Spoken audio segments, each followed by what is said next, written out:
Kaboss Lodits. Ito nga pala ako sa Bukawi, sa LTO Bukawi.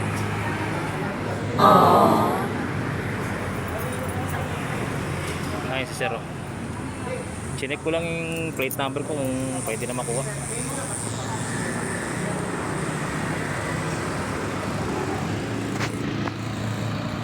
Sige mga kalodi, tanong ko lang kayo. A few moments later. Ayun. Sabi nga pala na ni Sir, okay lang daw, basta pakita ko lang daw yung plate tracker na wala pa raw issue yung plaka ko. Salamat kay Sir. Yun ng LTO. A few moments later.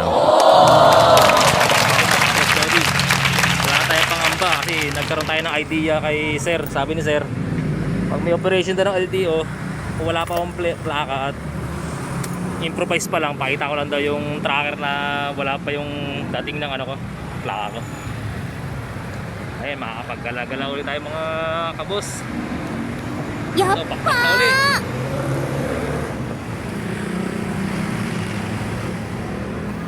Ito nga pala ako sa Bukawi pa rin. Waiting lang na muna.